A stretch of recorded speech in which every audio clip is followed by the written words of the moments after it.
Hello, my friend. A very blessed Saturday, January 25th, 2025, to you and to yours. I pray that this finds you and you as well from wherever you are tuning in today. And welcome to part 4 of Servant Leadership. And today we are going to be talking about delegating godly leadership. But before we jump in on that, allow me just to do a quick recap. In part 1, we talked about God as being the ultimate leader. He's the one who delegates leadership, and he is the epitome of leadership.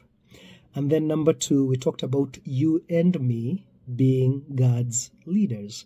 That because we are created in his image, we too are leaders. However, that seed of leadership that God has put in us needs to be developed. And the essence of leadership is when we are growing that seed, we are growing in number 1, submission to the ultimate leader, and growing in integrity. And then in that part, we also talked about the different spheres of leadership that God has given us. Yesterday was part 3. We talked about the different portraits or faces of a leader. We talked about showing up as an eagle, where you provide vision, showing up as a lion, where you take authority to see the vision through, showing up as a man, and that has to do with showing up authentically and in a way that you are relatable as a leader. And then lastly, we talked about showing up as an ox. You got to do the work to implement the vision. And so here we are on day 4, we are talking about delegating godly leadership. Now, I was really sobered up about this topic maybe about 4 to 5 years ago, listening to a message by Dr. Miles Monroe on mentorship and succession. And he said that your success as a leader is not measured by the accomplishments and the things you leave behind, but it's by the people that you raise up to take on the torch, to carry on the vision after you are gone. He said that most leaders, all they leave behind is buildings and monuments in their name or in their memory. But he said real leaders, they don't build buildings, they build people. Real leaders don't only employ people, they deploy people. And he says that success as a leader is all about mentorship. Now, that sobered me up as a leader and made me start to think about who is it that I am grooming to come up after me. And so, in our time together, allow me to share you my own reflections on this subject of delegating, of handing over, of raising up other leaders to take over after you and I are gone, right? And so, in way of introduction, allow me just to start with some statements here. The first one is that each one of us is a leader, because leadership is not about titles, it's about influence. And whether you are aware of it or not, or whether you like it or not, we are always influencing the people that we come into contact with. So the question is not if we are influencing people, the question is how. And so if I was to make a statement on delegation of godly leadership, I would say it's influencing those around us and intentionally inspiring those around us to become the godly leaders that God has called them to be. So with that said, allow me to share with you a truth that I think is very, very foundational to this idea of delegation. And here it is. God is all about delegation. He is all about succession. He is all about reproduction. He is all about multiplication. And that is actually his nature. No wonder everything that he created manifests or reflects that quality of God. Think about it. He created plants so that they could reproduce. He created animals so that they could reproduce after their own kind. Matter of fact, he blessed them and he gave them that command. And he didn't just stop there. In his chief demonstration of him reproducing himself and delegating his leader and authority, he created you and me, creators, human beings that could not only create things, but could also procreate to bring forth other godly beings that would continue the creation process. And then he gave us ultimate authority to do what? To be fruitful, to replenish the earth, to fill the earth, to subdue the earth, and to have dominion.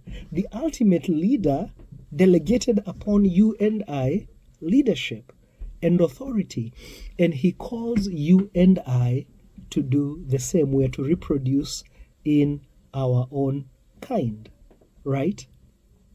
So with that said, this is God's idea. It's not an Evan's idea. This is actually God's nature, and since you and I are created in his nature, we should be very, very intentional about reproducing ourselves. Now, there are a few mindsets that I think are very important, because you don't see this. You don't see a lot of leaders willing to raise up others. You don't see a lot of leaders willing to hand over the baton. It's like everybody tries to hold on to that legacy until they go, right? So a few mindsets. Number one, it's what I just shared, that this is God's nature, this is God's purpose, this is God's plan, succession. That's number one.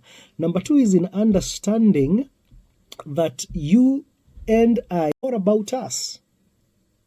It's not our story that's being told. We are simply cogs in the wheel, small cogs in the wheel, important ones nevertheless. But then it should be our job to empower other cogs to continue the story. It's not about us. Another mindset to really understand is that you and I, we are not God. We are not omnipresent. We are not omniscient. We are not omnipotent. We are limited.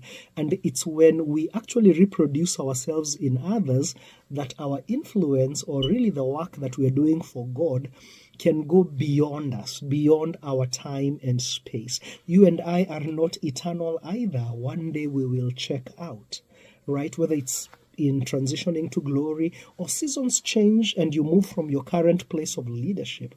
As such, it is so important. It cannot be overstated, the importance of us raising other people who can take over. Because ultimately our success is not so much the things that we leave behind, it's the beings that we leave behind and upon whom we have so inspired and empowered to become leaders after you and I are gone. So with that said, how do we do this? So for this, I thought about God's model. How does God empower us to be a leader? So let's look at that, and then we will go ahead and look at maybe a very simple blueprint that you and I can use to mentor others to become godly leaders as well. So the first thing that God does is he shares with us, he connects us with himself, with his own person, with his own being, with his own essence, with his own heart as the ultimate leader. How does God do that? By putting his spirit in us, by creating us in his image, by having his presence with us. He wants us to connect with the person who is the leader, who is the ultimate leader himself.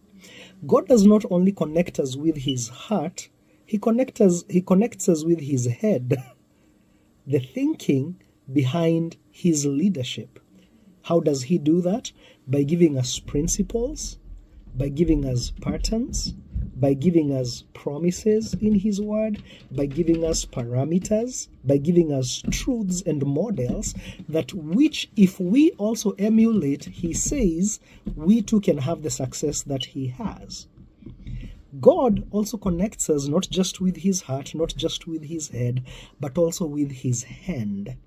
And by that I mean he gives us ability, he gives us capacity, he gives us gifts and skills and talents and knowledge, and he gives us raw materials to use, and he gives us relationships, right? He said of Adam, it's not good for you to be alone. In other words, God gives us resources, or he empowers our hand, giving us the ability and capacity to be the leader that he is. And finally, God connects us with a platform, with opportunity to actually lead. He gives us his heart so we can connect with the person and be like him. He gives us his thinking in way of his head. He gives us the resources, but then he gives us a platform, right? Think about it. Right from the get-go, God creates everything. He puts man in the garden and he immediately tells him, you name the animals. God could have named the animals. He gets man involved. He tells him, here is the garden that I prepared for you. You take the godlikeness that I've put in you, the mindset, the skills, the resources, and multiply this garden. Subdue it. Make it better today than it was yesterday. God gave creation his trophy, the work of his hands, his prized possession to you and I to rule over. He delegated that authority to us. Fast forward, right? When man sinned and fell short of the glory of God, and God had to redeem us, he himself became a man. He reproduced himself in a man to redeem us back to him. And then guess what? He didn't chill here and say, I'm going to rule over everything. He said, hey, I'm going, but I'll be back. In the meanwhile, here are the keys to the crib. He left us, he gave us authority to take care of the church, the thing that he had bought with his own life. Right? He gives us the opportunity. And here's the cool thing. God gives us his essence. He gives us his heart. He connects us to his heart. He connects us to his head. He connects us to his hand in terms of capacity. He gives us the opportunity. And then guess what? He lets us loose. He lets us to be ourselves. He created each one of us uniquely.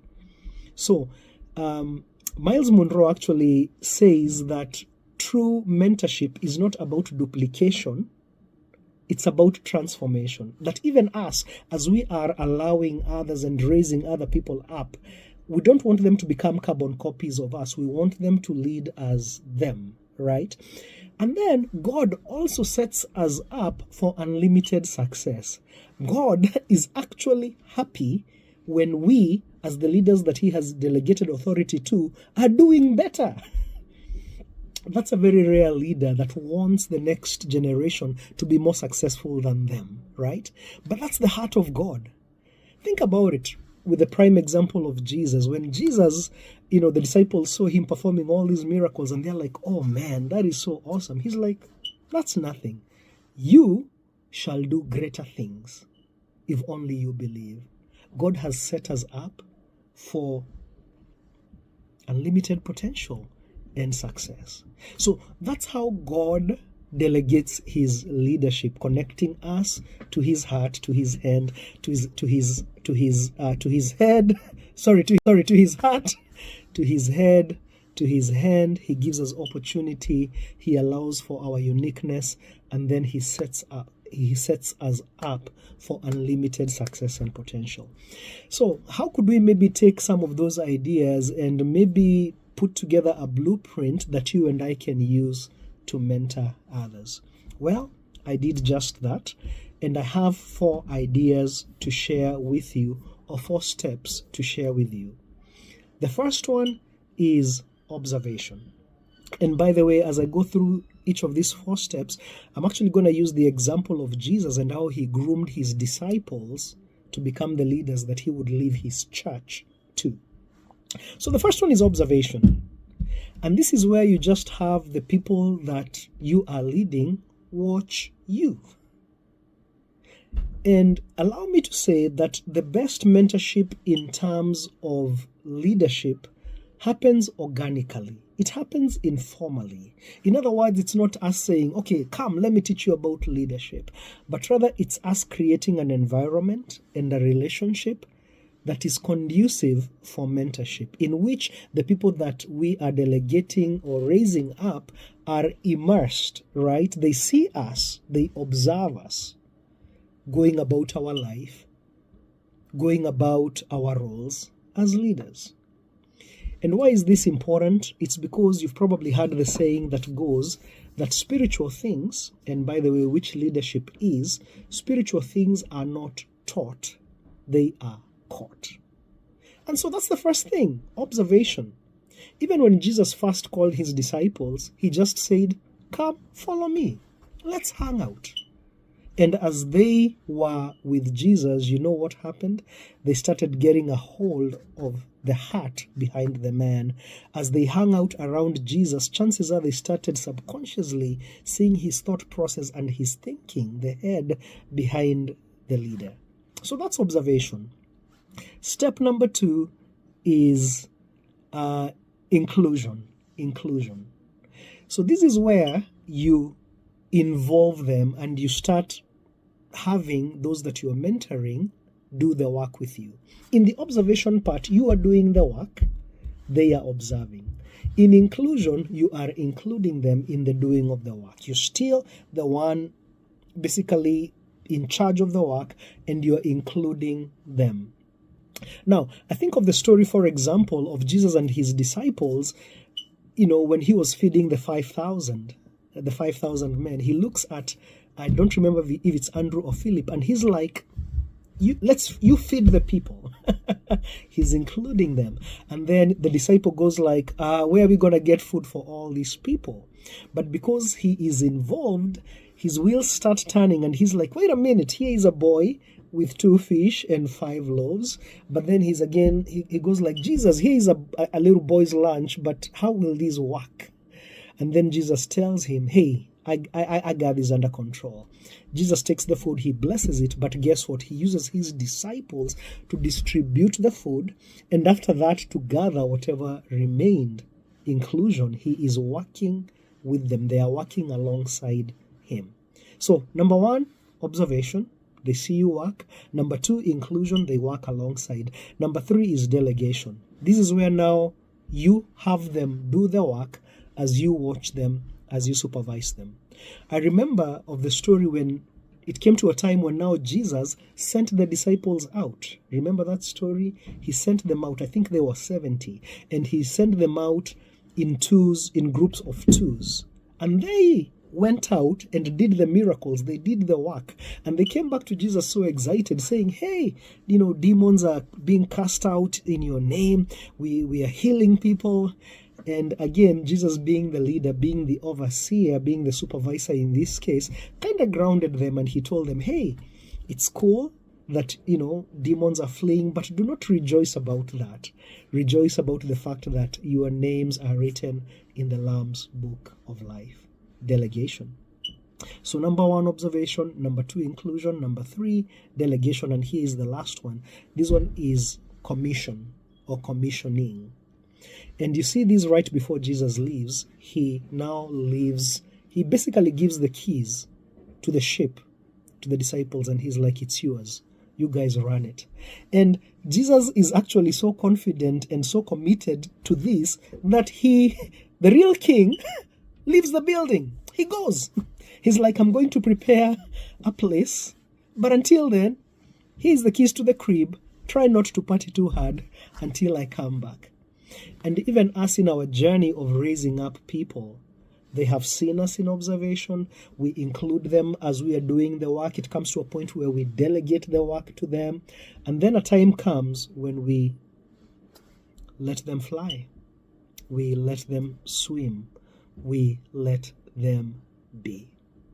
So my friends, I hope that you find that helpful. That's a model that you and I can use to raise up God's leaders, to delegate godly leadership.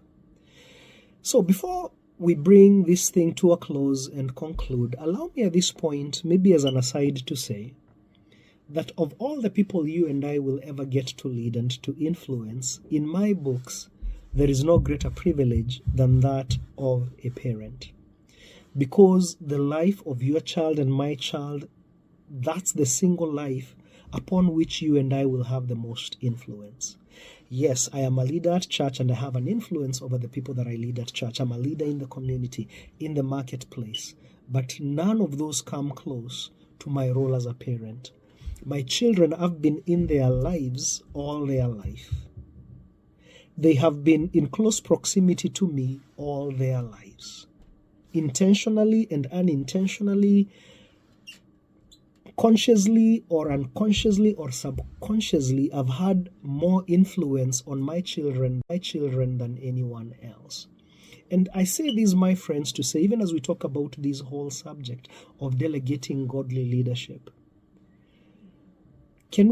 what can we pass on to our children beyond our genes? What can we pass on to our children beyond an inheritance? Money and property.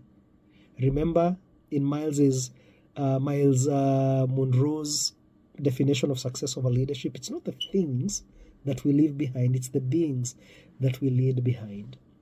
So how can you and I be intentional in passing our heritage over to our children, in passing on our cultures, our values to our children, our faith to our children, our skills to our children, our wisdom and knowledge and lessons that we have gleaned through the years, our stories and experiences, the good, the bad, and the ugly?